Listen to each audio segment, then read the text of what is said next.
காலையில good morning message அப்படி வந்தா சந்தோஷம். ஆனா ஒரு வாரத்துக்கு முன்னாடி குட் நியூஸ் மெசேஜ் காலையில எந்திரிச்ச உடனே 5000 ரூபாய். எவ்வளவு சந்தோஷமா இருந்தது இல்ல எல்லாருக்கும். அது ஒரு பெரிய தொகை தாங்க.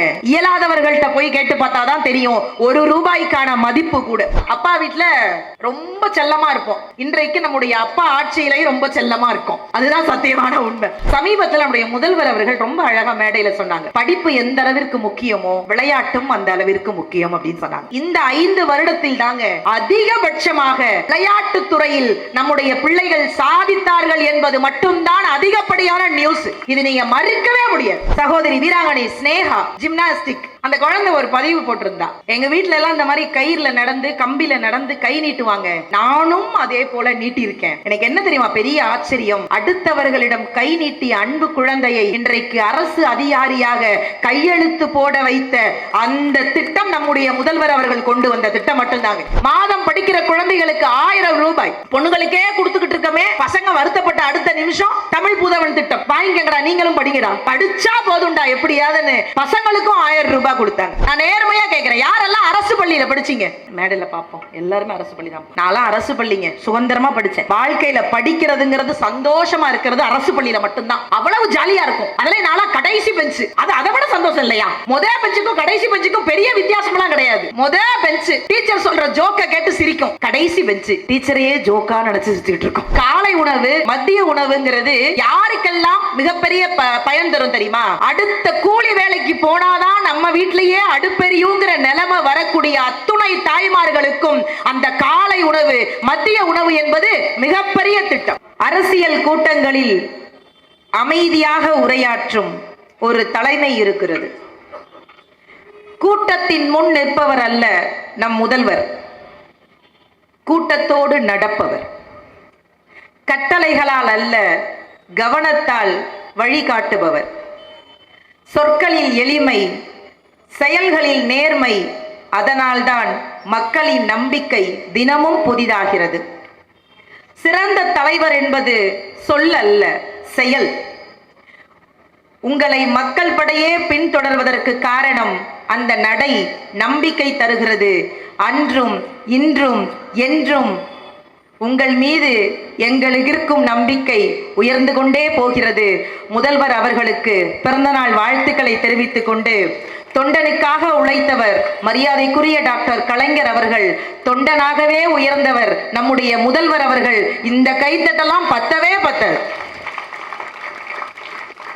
நான் இந்த நிகழ்ச்சிக்கு வர்றதுக்கு முன்னாடி ரொம்ப அழகா தொலைபேசியில அன்பு அண்ணன் MTR நாகராஜன் அவர்கள் கரெக்டா என்னை அண்ணா வந்துடணும்டா, அண்ணா வணக்கம், வந்துடணும், நிகழ்ச்சி பண்ணிடணும்டா அப்படின்னு சொல்லி ரொம்ப அழகா வரவேற்றாங்க. எனக்கு ஒரு ஒரு ஒரு பெண்ணை நிர்ணயிச்சாங்க, மரியாதைக்குரிய டாக்டர் பூர்ணிமா அவர்கள். ரொம்ப சந்தோஷம் சகோதரி, உங்களை இன்னைக்கு நான் சந்திச்சது ரொம்ப அழகா இருந்தது.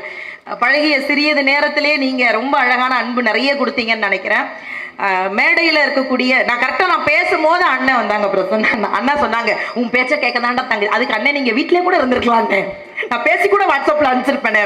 நான் அண்ணன் பேசுறதெல்லாம் நாங்கள் பார்த்து, அப்பா என்னடா இப்படி நெருப்பு பறக்குதே அப்படிங்கிற மாதிரி இருக்கும்.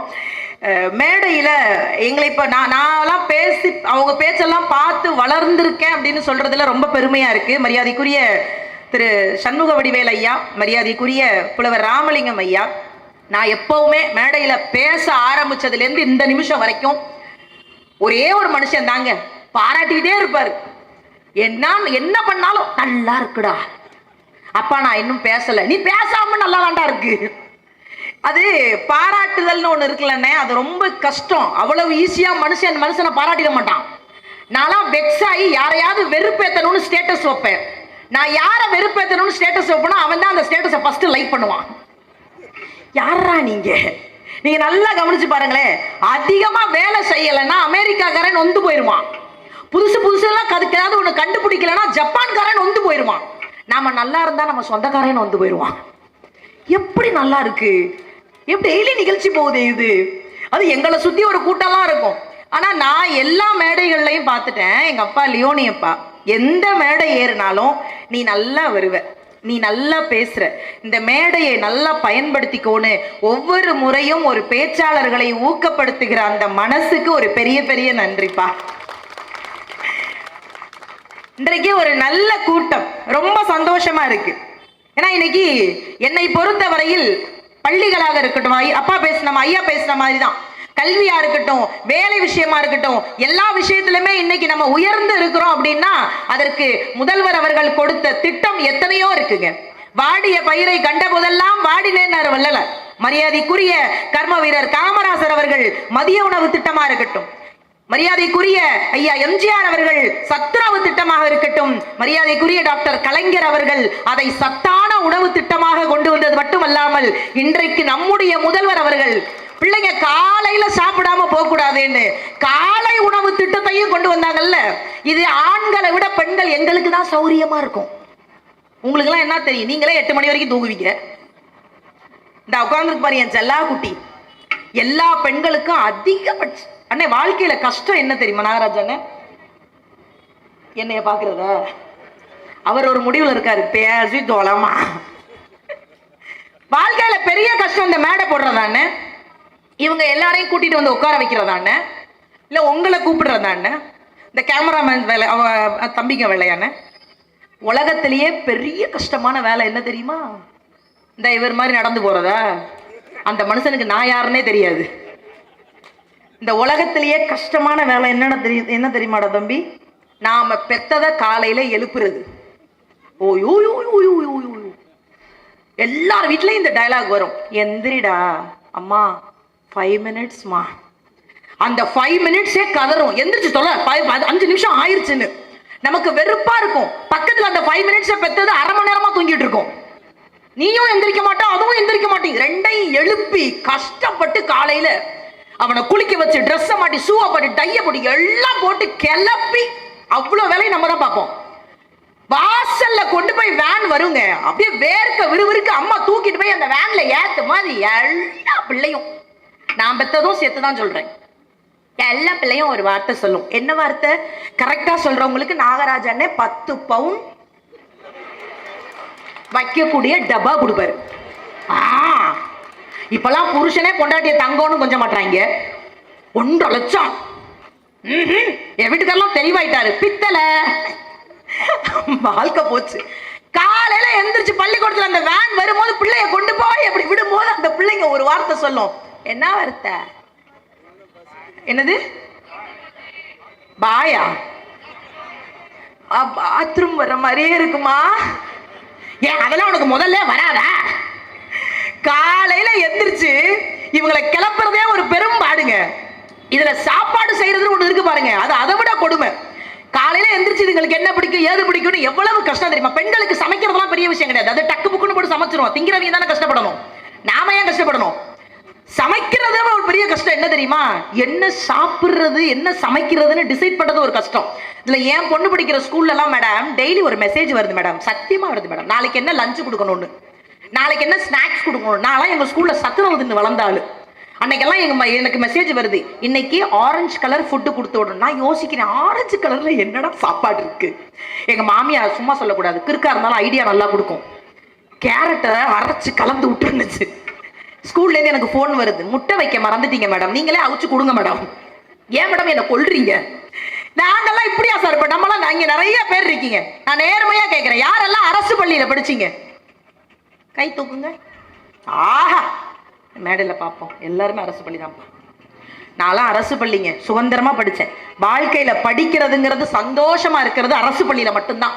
அவ்வளவு ஜாலியா இருக்கும். அதுல நான்லாம் கடைசி பெஞ்சு, அது அதை விட சந்தோஷம் இல்லையா? முதல் பெஞ்சுக்கும் கடைசி பெஞ்சுக்கும் பெரிய வித்தியாசம்லாம் கிடையாது. முதல் பெஞ்சு டீச்சர் சொல்ற ஜோக்க கேட்டு சிரிக்கும், கடைசி பெஞ்சு டீச்சரையே ஜோக்கா நினைச்சு சிரிச்சுட்டு இருக்கோம். எல்லாரும் என்ன நடக்குதுன்னே தெரியாது அவங்களுக்கு. அதுல இந்த நாங்கெல்லாம் ஸ்கூல் படிக்கும் போது நிஜமா இன்னைக்கு வைத்தறிச்சலா இருக்குங்க.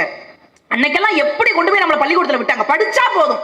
கொண்டு போய் உள்ள பள்ளிக்கூடத்துல விடும்போது அப்பாலாம் பயங்கர ஸ்ட்ரிக்டா இருந்தாரு. எங்க அப்பா பயங்கர ஸ்ட்ரிக்ட்டுங்க. கொண்டு போய் பள்ளிக்கூடத்துல விடும்போது ஒரு வார்த்தை சொன்னாரு டீச்சரை பார்த்து, எங்க அப்பா மட்டும் இல்ல உங்க அப்பாவும் சொல்லியிருப்பாரு, எல்லா அப்பாவும் சொல்லியிருப்பாங்க. மனப்பாட பகுதி மாதிரி மனப்பாடம் பண்ணி வச்சிருவாங்க. என் பிள்ளைய எவ்வளவு வேணாலும் போட்டு அடிங்க.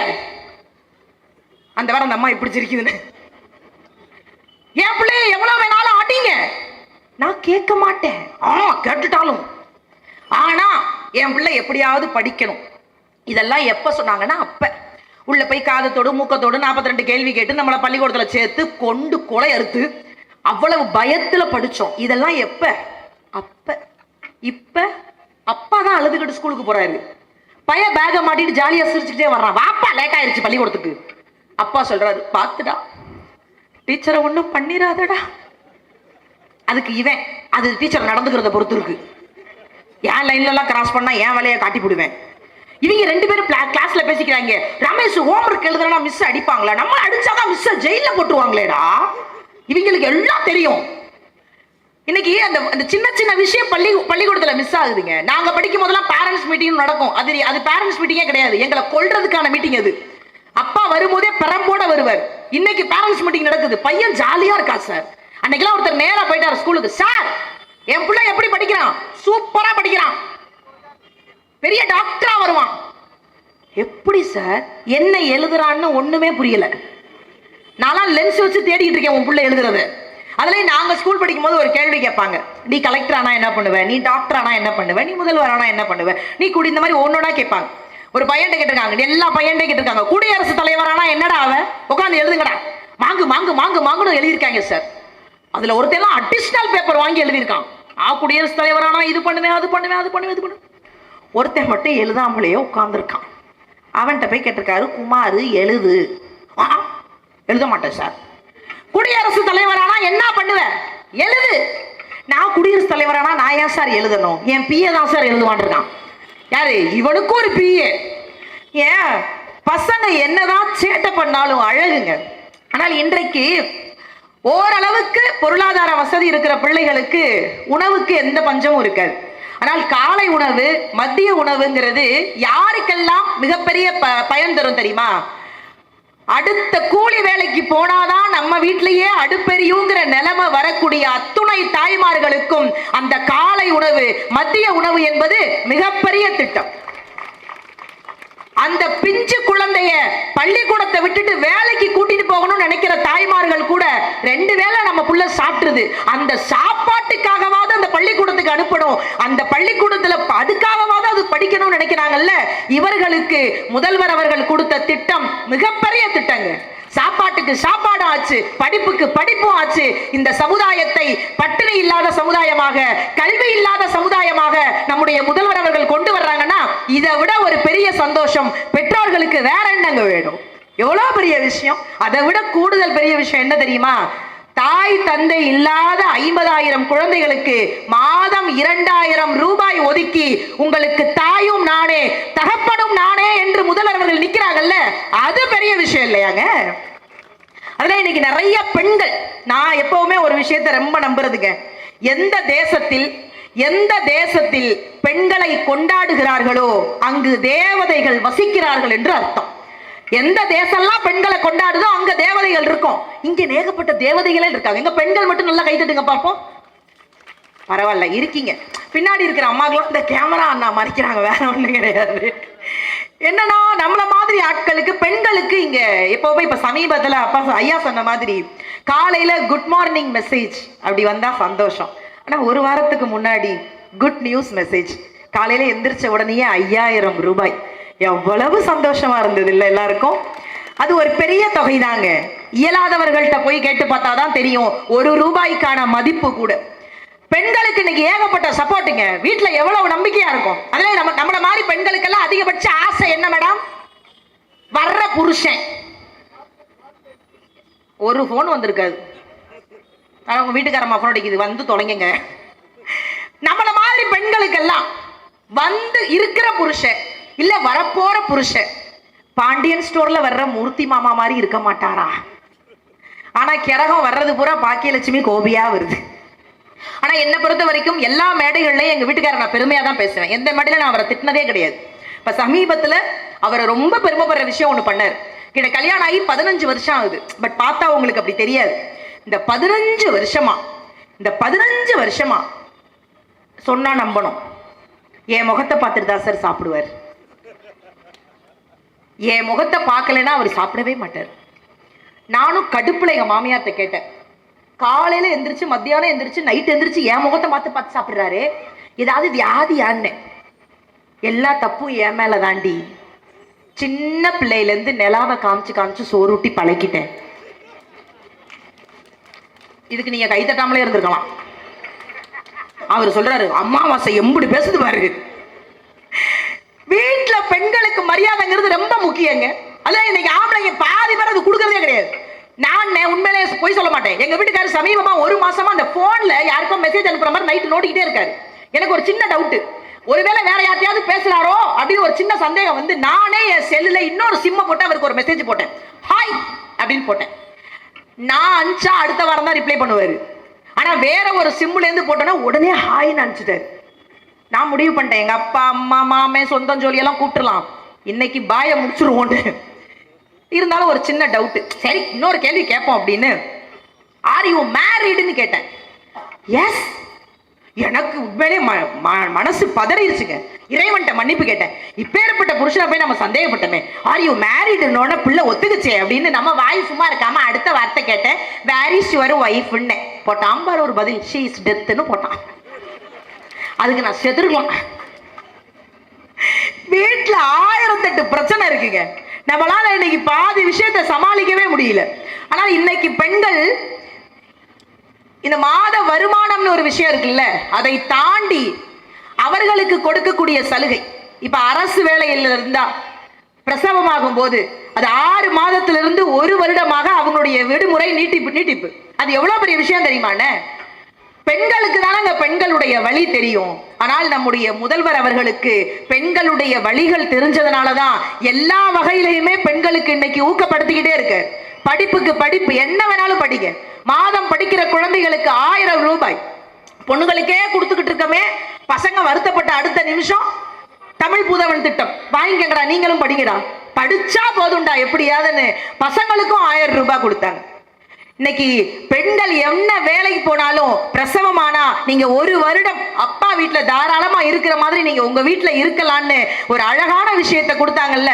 இதை விட சந்தோஷம் வேற என்னங்க இருக்கு? ஏகப்பட்ட திட்டம் இருக்குங்க. முதல்வர் அவர்கள் இன்னைக்கு நிறைய விஷயங்கள், முக்கியமாக இன்றைக்கு இளைஞர்கள் மனசுல ஒரு விஷயத்தை பதிக்கிறதுன்னு ஒண்ணு இருக்குல்ல, அது ரொம்ப கஷ்டங்க. அதனாலதான் வீட்டுல சொல்லுவாங்க, என்னதான் ஆசிரியர்கள் இருந்தாலும் வீட்டுல ஒழுக்கத்தை நம்ம சொல்லி கொடுக்கணும், பெற்றோர்கள் சொல்லி கொடுக்கணும். அன்னைக்கெல்லாம் ஒரு பையன் டெய்லி பென்சில் திருடிட்டே இருந்திருக்கான். ஸ்கூல்ல கண்டுபிடிச்சிட்டாங்க. கடுப்பாயிட்டார் வாத்தியார். போய் உங்க அப்பாவை கூப்பிட்டு வாடான்னு இருக்காரு. இவன் விறுவிறுன்னு வந்திருக்கான். அப்பா உன்னை ஸ்கூல்ல கூப்பிடுறாங்கப்பா. விறுவிறுன்னு வந்திருக்காரு. என்ன சார் புள்ள வளர்த்து வச்சிருக்கீங்க? பென்சில் திருடிக்கிட்டே இருக்கான். என்ன சார் புள்ள வளர்த்து வச்சிருக்கீங்க? அவர் டென்ஷன் ஆகி சப்பு சப்பு சப்பு சப்புன்னு அரைஞ்சிருக்காரு. திருடுவியா திருடுவியா திருடுவியா திருடுவியான்னு செம்ம அடி அடிச்சுட்டு கடைசியா ஒரு வார்த்தை சொன்னார். அதான் அப்பா ஆபீஸ்ல இருந்து எடுத்துட்டு வர்றேன்ல, நீ எதுக்கு ஏன்னா இவனும் திருட்டு பையனாவே இருந்திருக்காங்க. ஒழுக்கம் என்பதை குழந்தைகளுக்கு சொல்லிக் கொடுக்கும் போது நாம சரியா இருக்கணுங்க. இன்றைக்கு நம்முடைய முதல்வர்கள் படிக்கிற விஷயமா இருக்கட்டும், இங்க நிறைய சுத்தி இளைஞர்கள் இருக்காங்க. அவங்க மனசுல எல்லாம் ஒரே ஒரு விஷயத்தை ஆரம்பத்துல இருந்து விதைச்சுக்கிட்டு இருக்காரு, நீ உன்னை நம்பி வாழ்க்கையில ஜெயிக்கணும், அதுக்கு படிப்பு ரொம்ப முக்கியம்னு. நான் சமீபத்துல படிச்ச ஒரு விஷயங்க, ஒரு பையன் அரசு பள்ளி மாணவன், காலையில 8 மணிக்கெல்லாம் ஸ்கூலுக்கு போகும்போது ரொம்ப ஏழ்மையின் உச்சத்தில் இருக்கக்கூடிய அந்த குழந்தை டெய்லி காலையில ஸ்கூலுக்கு போகும்போது கரெக்டா அந்த ஸ்கூல் வழியா போகும்போது ஒரு விலை உயர்ந்த கார் ஒண்ணு அவனை கிராஷ் பண்ணும். அந்த காருக்கு முன்னாடி இப்படி கை நீட்டுவான். இதுக்கு பேர் லிஃப்ட். நம்ம ஊர்ல இப்படி காட்டுவோம் இல்லைன்னா இந்த லிஃப்ட். அப்படி லிஃப்ட் கேட்பான், அந்த கார் நிக்காது போயிடும். திரும்ப மறுநாள் வருவான், அதே மாதிரி இப்படி கை நீட்டுவான், அந்த கார் நிக்காது போயிடும். திரும்ப மறுநாள் வருவான், அப்படி கை நீட்டுவான், நிக்காது போயிடும். அந்த குழந்தை டெய்லி கை நீட்டுறதுக்கு அசரவே இல்லைங்க.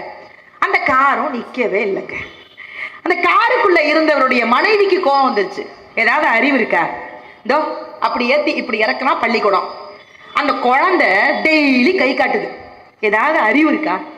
நிப்பாட்டி இருக்கலாம் இல்லைங்க. அதுக்கு அந்த காருக்குள்ள இருந்த அந்த கார் ஓனர் சொன்னாராம், இதே பள்ளிக்கூடத்துல தான் நானும் படித்தேன், எனக்கு தெரிஞ்சு இவனை விட வறுமையில நான் இருந்தேன். இதே மாதிரி பள்ளிக்கூடத்துக்கு வரும்போதெல்லாம் 2 வீலரு காரு ஏதாவது போகும்போதெல்லாம் நானும் கை நீட்டியிருக்கேன். ஒருத்தன் கூட எனக்கு நின்று கூட்டிட்டு போனதே இல்லை. அப்ப என் மனசுல ஒரு வைராக்கியத்தை வச்சேன், இதை விட விலை உயர்ந்த காரை வாங்கி இந்த ரோட்ல நானும் பயணிக்கணும்னு ஒரு பெரிய விஷயத்தை என் மனசுல வச்சேன். இன்றைக்கு அந்த குழந்தைக்கு கொடுக்காதது நான் லிப்ட் கிடையாது, என்னை போல அவனும் மிகப்பெரிய உயரத்துல வரணுங்கிற ஒரு விதையை அந்த மனசுல விதைச்சிட்டு போயிருக்கேன் அப்படின்னு சொன்னாருன்னா, நம்முடைய முதல்வர் அவர்கள் பள்ளிக்கூடத்துல படிக்கிற பையனுக்கா இருக்கட்டும், கல்லூரியில படிக்கிற குழந்தைகள் எல்லாருக்குமே ஒரு விஷயத்தை ஆழமா விதைக்கிறார். எப்படியாவது படிச்சிரு, எப்படியாவது நீ உயரத்துக்கு வந்துரு. இந்த உலகத்துல படிப்பு மட்டும்தான் உன்னுடைய தன்மானத்தை உயர்த்தும் என்கின்ற ஒரு மிகப்பெரிய விஷயத்தை ரொம்ப அழகா கொண்டு வரு. அதே மாதிரி தாங்க வீட்டுல இருக்கக்கூடிய பெண்கள். நம்ம நிறைய பேர் ஆம்பளைங்க சொல்லுவாங்கல்ல, சும்மா இருக்க வீட்டுல. நான்லாம் எனக்குலாம் டென்ஷன் ஆகும். நாங்க எங்க சார் சும்மா இருக்கோம்?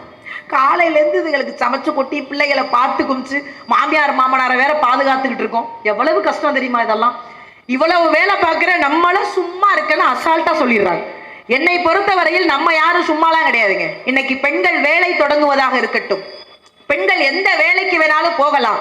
அதற்கு நம்முடைய அரசாங்கம் உங்கள் கூடவே இருப்போம், அண்ணனாக இருப்போம், அப்பாவாக இருப்போம், எல்லா வகையிலும் நாங்கள் உங்கள் கூடவே இருப்போம்னு சொல்றாங்கல்ல. இதை விட வேற என்னங்க பெரிய விஷயம் வேணும்? அதுல இங்க நிறைய பெண்கள், நான் சும்மா நகைச்சுவைக்காக கேட்கிறேன், இது காமெடிக்கு தான் கேட்பேன், எல்லா மேடையிலையும் சீரியஸ் எல்லாம் எடுத்துக்கூடாது. யாரெல்லாம் இந்த மனைவி கிடைச்சதுக்கு கடவுளுக்கு நன்றி சொல்லியிருக்கீங்க? ஆண்கள் மட்டும் சொல்லுங்க பாப்போம். ஒரே ஒரு அண்ணன் 3 4 5 எண்ணிக்கை உயருது. இந்த மாதிரி தூக்கிதான் ஆகணும், தூக்கிதான் ஆகணும், இல்லைன்னா நைட்டு வீட்டுல தூக்கிடுவாங்க. அவ கேக்குறா, உட்கார்ந்துருக்கீங்க.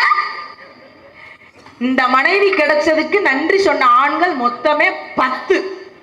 இதுக்கு தூக்காமலே இருந்திருக்கலாம். ஆனா எங்க பெண்கள் அப்படி கிடையாது. என்ன கோபம் வந்தாலும் நாங்க வெளிக்காட்டிக்க மாட்டோம். யாரெல்லாம் 7 ஜென்மம் எடுத்துலங்க, 70 ஜென்மம் எடுத்தாலும் இதே புருஷன் தான் வேணும்னு நினைப்பீங்க? கை தூக்குங்க பாப்போம்.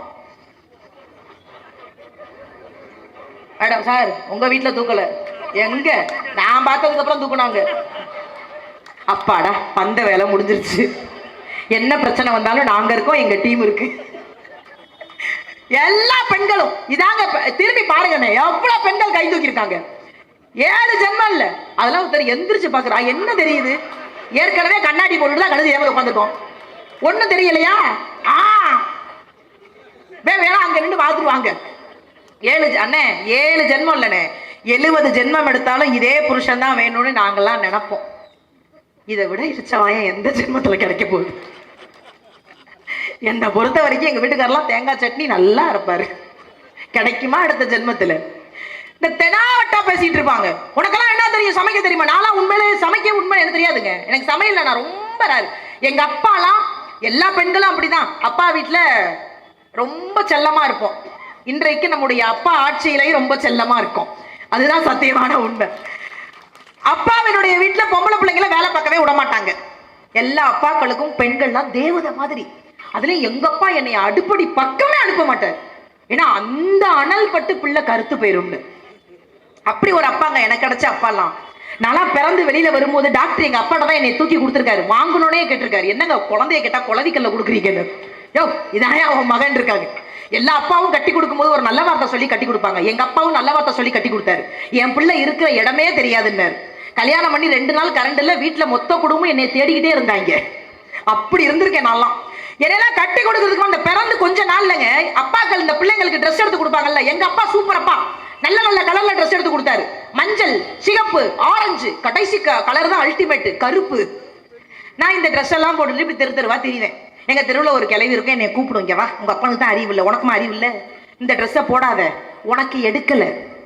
நான் மறுநாள் வேற ட்ரெஸ் போட்டு வருவேன். அப்போ அந்த கிளவி என்னை கூப்பிடும், இங்க வா, இந்த ட்ரெஸ் போடாத, உனக்கு எடுக்கல. மறுநாள் வருவேன், அந்த கிளவி கூப்பிடும். நான் கேட்பேன், இன்னுமா உன்னை இந்த ஆண்டவன் எடுக்கல, உன்னைய கொலை பண்ணிடுவேன் போயிருன்னு. வாழ்க்கையில நம்ம எப்படி இருந்தாலும் குறை சொல்லக்கூடிய சமூகத்துல தாங்க நம்ம வளர்ந்துகிட்டு இருக்கோம். இந்த போனை பார்த்து சமைக்க கத்துக்கிட்டேங்க. எப்படியாவது சமைச்சு வீட்டுல அசத்திடுவோன்னு ஏதாவது ஒரு சாப்பாடு பண்ண எங்க வீட்டுக்காரர் சாப்பிட்ட அடுத்த நிமிஷம் சொன்னாரு, இது எங்க இருந்து கத்துக்கிட்டேன்னாரு. ஒரு யூடியூப்ல பார்த்து கத்துக்கிட்டேன், எடு அந்த நம்பர்ன்னாரு. மனுஷன் ரோசக்காரன்க்கா, எம்புட்டு அடிச்சாலும் வெளியில போக மாட்டாரு. அந்த நம்பரை கொடுத்தேன். போன் பண்ணி கேட்டாரு, உனக்கெல்லாம் அறிவு இல்லை, என்ன லட்சணத்துல சொல்லி கொடுத்த, வாயில வைக்க விலகலன்னர். அந்த அம்மா தெளிவா சொன்னுச்சு, சமைச்சு பாருன்னு தான் சொன்னேன், சாப்பிட்டு பாருன்னு சொன்னாடா. ஓ குடும்பம் பண்ண தப்புக்கு நான் என்னடா பண்ணுவேன்? அன்னைக்கெல்லாம் ரசம் வச்சு Facebookல போடுறேன் தங்கம், 1000 பேர் லைக் பண்ணிருக்காங்கடா தம்பி. கட்டுற புருஷன் லைக் பண்ணல. நான் போய் கேட்டேன், ஒரு லைக் பண்ணுங்க. 1000 பேர் லைக் பண்ணிருக்கான், லைக் பண்ணுங்க. அவர் சிரிச்சுக்கிட்டே சொன்னார், அந்த 1000 பேரும் ரசத்தை பார்த்தவிக்க, நான் மட்டும் தான் ரசத்தை ஊத்தி குடிச்சவன். எனக்கு தான் உண்மையான டேஸ்ட் தெரியும். இந்த வீட்டுல அதிகபட்சமா அந்த மட்டன் தட்டி பழகிடுவாங்க. உனக்கு என்ன தெரியும், உனக்கெல்லாம் என்ன தெரியும், நீ சும்மா வீட்டுல இருக்கிறவங்க தானே அப்படின்னு. ஆனால் என்னை பொறுத்த வரைக்கும் பெண்கள் படிப்புல மட்டுமே கவனம் செலுத்திக்கிட்டு இருந்தாங்க ஒரு கட்டத்துல. வெறும் படிப்பு, அதுக்கு காரணம் நம்ம தான், பெற்றோர்கள் தான். நான் இங்க இருக்கக்கூடிய பெற்றோர்களுக்கு சொல்றேன். நான் என்னுடைய பெண் பிள்ளைக்கும் என்னுடைய ஆண் பிள்ளைக்கும் நான் சொல்ற ஒரே ஒரு விஷயத்த சமீபத்தில் நம்முடைய முதல்வர் அவர்கள் ரொம்ப அழகா மேடையில சொன்னாங்க. படிப்பு எந்த அளவிற்கு முக்கியமோ விளையாட்டும் அந்த அளவிற்கு முக்கியம் அப்படின்னு சொன்னாங்க. அதை நான் என் பிள்ளைக்கு ரொம்ப வருஷமாவே சொல்லிக்கிட்டு இருக்கேன். என்ன காரணம்னா நம்மளால நினைச்சுக்கிட்டு இருக்கோம் படிச்சவன் தான் புத்திசாலி, படிச்சுக்கிட்டே இருக்கணும் அப்படின்னு. நம்ம ஊர்ல ஒரு வதந்தின்னு சொல்லுவாங்கல்ல, வதந்தி ஒண்ணு கிளப்பி இருக்கு. என்ன தெரியுமா? சிகப்பா இருக்கிறவங்க பொய் சொல்ல மாட்டாங்க, படிச்சவன் பொய் பேச மாட்டான். பிச்சு கூட பிச்சு. இப்ப கருப்பா இருக்கனால எங்க போய் ஒளிறது? நான் திரும்பவும் சொல்றேன், வெள்ளைங்கிறது அழகு இல்லை, நிறம். ஆங்கிலம் என்பது அறிவு இல்லை, அது ஒரு மொழி. இது நிறைய பேருக்கு புரியுறதே கிடையாது. அதனால கலரை வச்சுலாம் நம்ம யாரையும் டிசைட் பண்ணிட முடியாது. இன்னைக்கு நம்ம பெற்றோர் எழுத மாட்டேங்கிறாங்க, எப்படியாவது படிச்சா போதும், எப்படியாவது வேலைக்கு போனா போதும். அதெல்லாம் கிடையவே கிடையாது. அது இப்ப இந்த 10வது பரீட்சை வரப்போகுதுங்க. 10வது 12வது படிக்கிற பிள்ளை எந்த வீட்டுல இருக்குன்னு நம்மளால ஈஸியா கண்டுபிடிக்க முடியும். எப்படி தெரியுமா? அந்த தெருவில் எவனுமே போக முடியாது, நம்மளை கொன்றுவாங்க. பேப்பர் காரையும் கூட சந்தோஷமா கத்த முடியாது. பேப்பர் குறவலையை நெரிச்சிருவேன். எப்படி மேடம் கூப்பிடணும்? பேப்பர். பால்காரனுக்கு பால்னு கத்தவே முடியாது. பால் கத்தாத, பால். இவ்வளவும் பண்ணி அந்த 10வது கிளாஸ் 12வது கிளாஸ் படிக்கிறவன் பக்கத்து வீட்டுல டிவி பார்த்துக்கிட்டு இருப்பான். பசங்களுக்கு விளையாட்டுங்கிற ஒரு விஷயம் என்னை பொறுத்தவரையில் நிறைய தெரியாம இருந்ததுங்க. சமீபத்துல நான் ஒரு காணொளி பார்த்தேன், இப்போ 2 நாளைக்கு முன்னாடி. அந்த ஒரு காணொளி ரொம்ப நேரமா என்னை யோசிக்க வச்சுட்டே இருந்தது. இந்த 5 வருடத்தில் தாங்க அதிகபட்சமாக விளையாட்டு துறையில் நம்முடைய பிள்ளைகள் சாதித்தார்கள் என்பது மட்டும்தான் அதிகப்படியான நியூஸ். இது நீங்க மறுக்கவே முடியாது. அப்படி ஒரு துறையில் இவ்வளவு பேரால அது சாதிச்ச பிள்ளைங்களுடைய லிஸ்ட் எடுத்து பாருங்களேங்க. எல்லாம் நம்ம விட்டு ரொம்ப இயலாத பிள்ளைங்க. அதுவும் இன்றைக்கு 2 நாளைக்கு முன்னாடி பார்த்த ஒரு அன்பு குழந்தை சகோதரி வீராங்கனை ஸ்னேகா, ஜிம்னாஸ்டிக். அந்த குழந்தை ஒரு பதிவு போட்டிருந்தா. அது கேட்கும் போது ரொம்ப கஷ்டமா இருந்தது. நாங்களாம் சின்ன பிள்ளைல அந்த பஸ் ஸ்டாண்ட்ல பார்ப்போம். பஸ் ஸ்டாண்ட்ல விடுங்க, நம்ம இன்னும் கிண்டல் பண்ணுவோம். நீ என்ன கம்பி மலையா நடக்க போற, நீ என்ன வளையத்துக்குள்ளையா நுழைய போற அப்படின்னு நம்ம கிண்டல் பண்ணுவோம்ல. அது எளிய பிள்ளை. அந்த குழந்தை ஒரு விஷயத்தை ஒத்துக்குச்சு. அதுக்கு ஒரு பெரிய மனசு வேணும். எங்க வீட்டுல எல்லாம் இந்த மாதிரி கயிறுல நடந்து கம்பியில நடந்து கை நீட்டுவாங்க. நானும் அதே போல நீட்டியிருக்கேன். எனக்கு என்ன தெரியுமா பெரிய ஆச்சரியம்? அடுத்தவர்களிடம் கை நீட்டிய அன்பு குழந்தையை இன்றைக்கு அரசு அதிகாரியாக கையெழுத்து போட வைத்த அந்த திட்டம் நம்முடைய முதல்வர் அவர்கள் கொண்டு வந்த திட்டம் மட்டும்தாங்க. அந்த குழந்தை அவ்வளவு அழகா கோட் ஷூட் போட்டு மேடையில நிக்குது. நான் பார்த்த சந்தோஷம் என்ன தெரியுமா? அந்த குழந்தை ஜெயிச்சதா நான் நினைக்கல. இனி அந்த குழந்தையினுடைய சமுதாயமே ஜெயிச்சிரும். அந்த குழந்தை ஏதோ ஒரு வகையில வழிகாட்டிரும். இதை விட வேற என்னங்க வேணும்? இப்ப சமீபத்துல இன்னும் கூடுதல் ட்ரெண்டான கண்ணகி நகர் கார்த்திகா. எனக்கு அவ ஜெயிச்சதுல பிடிச்ச விஷயம் என்ன தெரியுமா? நீங்க ஜெயிச்ச பிள்ளைங்களை எடுத்து பாருங்களேன். தான் மட்டும் ஜெயிக்க கூடாது, தன்னை சார்ந்தவர்களும் ஜெயிக்கணும்னு நம்முடைய மரியாதைக்குரிய உதயநிதி அண்ணன் அவர்கள்ட்ட சொன்ன விஷயம் என்ன தெரியுமா? இங்க ஒரு மைதானத்தை உருவாக்கி எல்லா பிள்ளைகளும் விளையாடுவதற்கு ஏதாவது ஒரு வகை பண்ணுங்கன்னு சொன்னப்போ அடுத்த நொடி செய்து தருகிறேன் என்று சொன்ன ஆட்சி நம்முடைய ஆட்சி. அதை மறுக்கவே முடியாது. அப்படியே அடுத்து வந்தீங்கன்னா கேரம் விளையாடக்கூடிய கீர்த்தனா 21 ஒற்றையர்கள்ல ரெட்டையர்ல அணியில விளையாண்டு சாம்பியன் அடிச்சு நம்முடைய நாட்டிற்கு பெருமை தேடி கொடுத்தவள். அந்த விருதை வாங்கிட்டு போய் அவ ஒரு பேட்டி கொடுத்திருந்தா. அந்த விருதை வாங்கிட்டு போய் அதை வைக்கிறதுக்கு அவ வீட்டுல இடம் இல்லையா. அவ வீடு அதை விட ரொம்ப சின்னம். அதை வைப்பதற்கு கூட என் வீட்டுல இடம் கிடையாது. அதனால அதை கொண்டுட்டு போய் நான் என்னுடைய அலுவலகத்திலே வச்சுட்டேன். அந்த விளையாட்டுத்துறை இருக்கும்ல, அந்த அலுவலகத்திலே வச்சுட்டேன் அப்படின்னு சொன்னான். எனக்கு பெரிய ஆச்சரியம் என்ன தெரியுமா? இருப்பதற்கு இடமில்லாதவர்கள் கூட, அடுத்து என்ன பண்ணணும்னு நினைக்கிறவர்களை கூட சரியாக திட்டமிட்டு இந்த உயரத்தில் கொண்டு போய் வைக்க முடியும் என்றால் அது திராவிட முன்னேற்ற கழகத்தினுடைய ஆட்சியால மட்டும் நாங்க வைக்க முடியும். எவ்வளவு அழகு! அந்த குழந்தைகளுக்கெல்லாம் ஊக்கத்தொகை எவ்வளவு முடியுமோ அவ்வளவு தொகை கொடுத்து உங்களுடைய படிப்பையும் விளையாட்டையும் உயர்த்திக்கங்க. அதே மாதிரி காசிமா, சகோதரி காசிமாவோட நான் பயணிச்சேன். நான் துபாய் போனேன். அவளோட என் பக்கத்துல தான் உட்கார்ந்து இருந்தா. அவ கூட கொஞ்ச நேரம் பேசிக்கிட்டே போனேன். அப்ப நான் அவள்கிட்ட கேட்டேன், எப்படி கேரம்லாம் பயங்கர கஷ்டம், இப்படி நீங்க ரொம்ப நுண்ணிப்பா விளையாடணும், விளையாட்டை பத்தி இவ இவ்வளவு பேசுறாளேன்னு நீங்க என்ன சந்தேகமா பார்க்காதீங்க. I M A player. எல்லாத்தையும் சந்தேகமா பார்த்தீங்கன்னா நான் பேசவே மாட்டேன். நான் உண்மையிலே ஒரு நல்ல பிளேயர் தம்பி. என்னை விளையாட விடாம தடுத்ததே எங்க குடும்பம் தான். நான் ஓட்ட பந்தயத்துல பயங்கரமா ஓடுவேன். எங்க பாட்டி சொன்னுச்சு ரொம்ப வேகமாலாம் ஓடக்கூடாதுன்னு. இருந்தாலும் நான் எப்படியாவது கத்துக்கணும்னு கத்துக்கிட்டு கடைசியா எங்க பாட்டிகிட்ட போய் சொன்னேன், நான் ஓட்டப்பந்தயத்துல ஓட போறேன்னு. அப்படியெல்லாம் ஓடக்கூடாது, அப்புறம் நீ ஓடி போயிருவ வேணான்றுச்சு. நினைச்சு பாருங்க, ஓட மாட்டாங்களாம். நல்லா எவ்வளவு நல்ல குழந்தை. அப்படி விளையாடணும். நான் விளையாண்ட விளையாட்டுலாம் அதிகபட்சமா என்னங்க, பல்லாங்குழி, ஏத்தலக்கா இறக்கலக்கா, லாங் ஜம்ப், ஹை ஜம்ப், இவ்வளவுதான் விளையாண்டுருப்போம். சகோதரி காசிமாவோட நான் பயணிச்சேங்க. அவர்கிட்ட பக்கத்துல உட்காந்து நான் கேட்டுட்டே வந்தேன், எப்படி தங்கம் அது ரொம்ப கஷ்டம் இல்ல அந்த கேரம், எப்படி இப்படி விளையாண்ட அப்படின்னு. அந்த குழந்தை ரொம்ப அழகா சொன்னான், எங்க அப்பா ஒரு ஆட்டோ ஓட்டுறாரு, எங்க அப்பாவுக்கு அந்த ஆட்டோ சொந்த ஆட்டோலாம் கிடையாது. என்னுடைய அதிகபட்ச ஆசை என்ன தெரியுமா நிஷாக்கா, எங்க அப்பாவுக்கு ஒரு சொந்த ஆட்டோ வாங்கி கொடுக்கணும்னு ஆசைப்பட்டேன்க்கா. அப்போ ஓட ஆரம்பிச்சவதான். இன்றைக்கு இந்த அரசாங்கம் வந்த பிறகுதான் என்னுடைய கனவு மட்டுமல்ல என் குடும்பத்தினுடைய கனவும் நிறைவேறுச்சுன்னு சொன்னா, அந்த குழந்தைக்கு 1 கோடி ரூபாய் கொடுத்து உதவியது நம்முடைய முதல்வர் அவர்கள். அதை விட எனக்கு அதெல்லாம் ஹைலைட் இல்லைங்க. அந்த குழந்தை துபாயில நாங்க நிகழ்ச்சி பண்ண இடத்துல எங்களுக்கு ஐபோன் கொடுத்தாங்க. அந்த குழந்தைக்கு தங்கம் வாங்கி கொடுத்தாங்க. அந்த தங்கத்தை வாங்கிட்டு அந்த தங்க மகள், எனக்கு உண்மையிலே ஆச்சரியமா இருந்தது.